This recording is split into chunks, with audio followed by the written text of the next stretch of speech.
एक गांव का किसान था और वो अपने बच्चे को पढ़ाया करता था कॉलेज में, और वो दूसरे के रूम में अपने बच्चे को किराए पे शिफ्ट करके रखा हुआ था और वहां पे वो अपने बच्चे को पढ़ाता था। बच्चा उसका पढ़ने में अच्छा था और किराए पे रूम रहता था, तो वहां पे लड़कियां भी पढ़ती थी।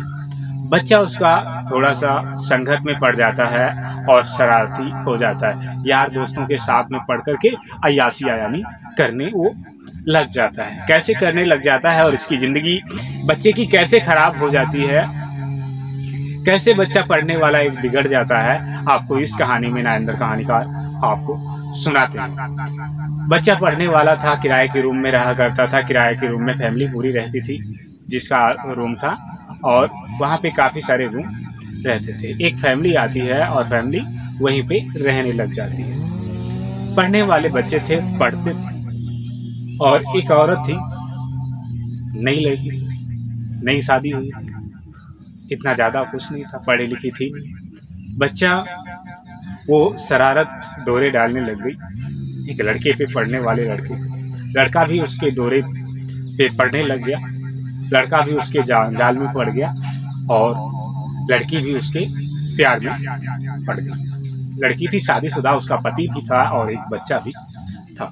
अब इन दोनों के प्यार की कहानी प्यारे मित्रों शुरू हो गई और रहस्य लीला प्यारे मित्रों उसी किराए के रूम में चालू हो गई। पति पत्नी को पति से ये प्यार नहीं करती थी। पति हमेशा ड्यूटी पे चला जाता था और पत्नी हमेशा अकेले रह जाती थी, और वो जो पढ़ने वाला लड़का था उससे ये प्यार करने लग गई और उसी के साथ में रंगरलिया मनाने लग गई।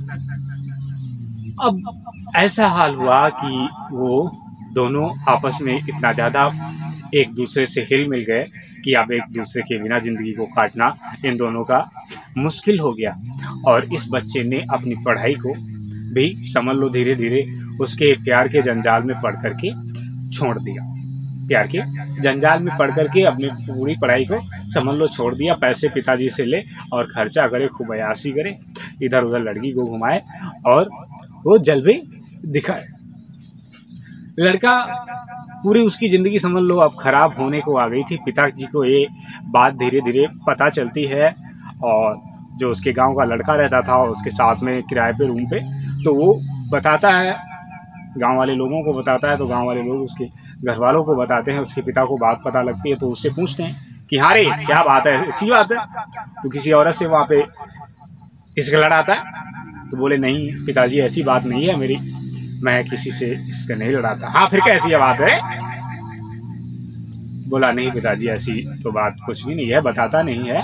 तो पिताजी क्या करते हैं, उसको दो चार चपाट दे देते हैं, दो चार चपाट से दे देते हैं। परंतु लड़का था ऐसा कि वो खामोश रहा। उसके बाद कहते हैं कि जा तो किराए के रूम पे रह जा करके और वहाँ से अपनी पढ़ाई अच्छे से, लड़की का जंजाल छोड़ दे, पढ़ाई अच्छे से पूरी कर अपनी।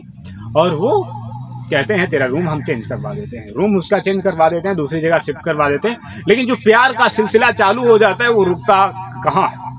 जो प्यार का सिलसिला चालू हो जाता है वो रुकता कहाँ है? ऐसा ही इन दोनों का प्यार प्यारे मित्रों हो चुका था। दूसरे रूम पे उसको शिफ्ट करा देते हैं, वो रहने लगता है। उसके बाद वो वहाँ पे मिलने आने के लिए लग गया।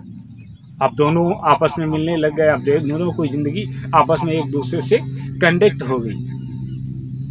उसने कहा चलो अच्छा शादी कर लिया जाए, चलो अच्छा अब शादी कर लिया जाए, नहीं तो हम एक दूसरे के बिना जी नहीं सकते हैं। लड़के ने कहा कि ऐसा करना क्या अच्छा होगा?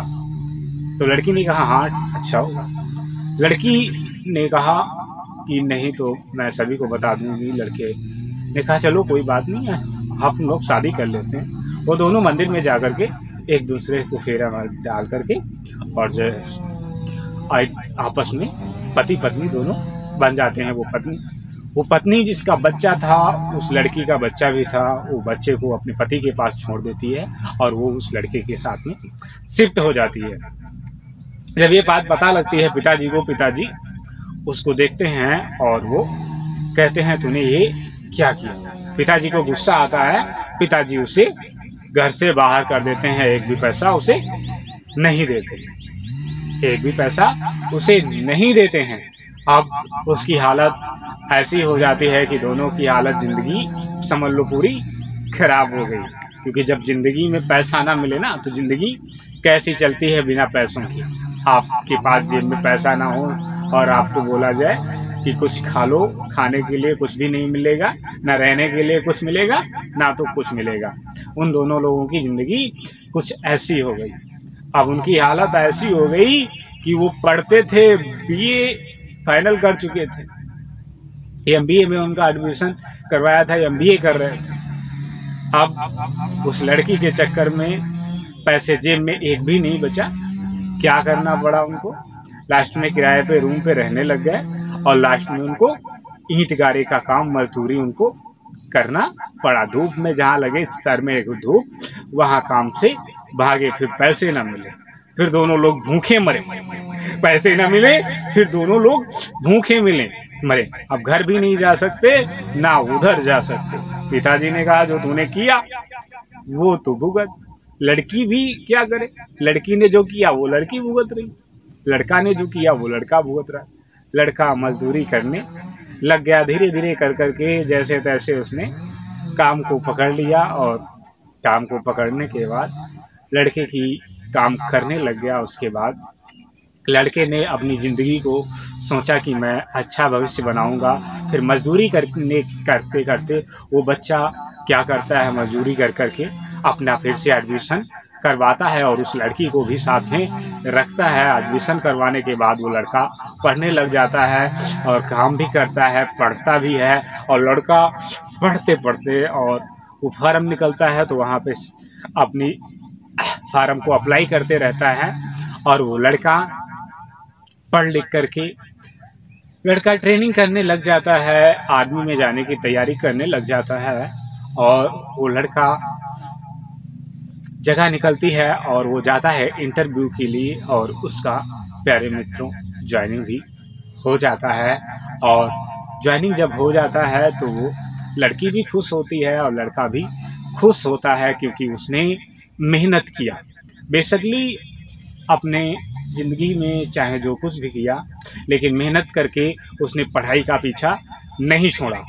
आशा करते हैं कि आप भी यदि पढ़ाई का पीछा नहीं छोड़ते हैं तो आपको भी मेहनत एक दिन रंग लाएगी।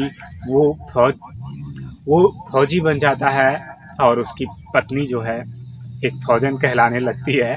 और उसके पिता भी अब उसका सम्मान करने लग गए थे और उसके पिता का भी गांव में नाम होने लग गया था। और वो लड़का काफ़ी ज़्यादा योग्य हो गया। पिता ने भी उसको अपना लिया और अपने घर भी उसको बुला लिया जब वो फौजी एक बन गया।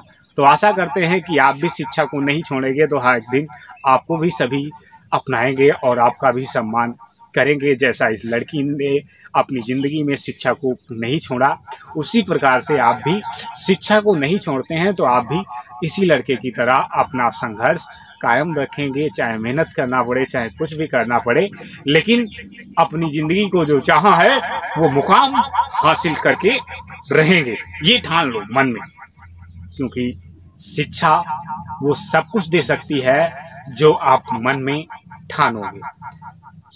सुनते रहना है नरेंद्र कहानीकार की कहानियों को और मोटिवेशनल आपको करते ही रहेंगे नरेंद्र ये कहानीकार। हम आपको फिर से मिलते हैं अपनी नेक्स्ट कहानी के साथ में। तब तक के लिए आप अपना रखेंगे ध्यान, अपने परिवारजनों का रखेंगे ध्यान। ये नरेंद्र कहानीकार आपको फिर से मिलेंगे अपनी नेक्स्ट कहानी के साथ में। तब तक के लिए प्यारे मित्रों, आपको नरेंद्र कहानीकार का नमस्कार।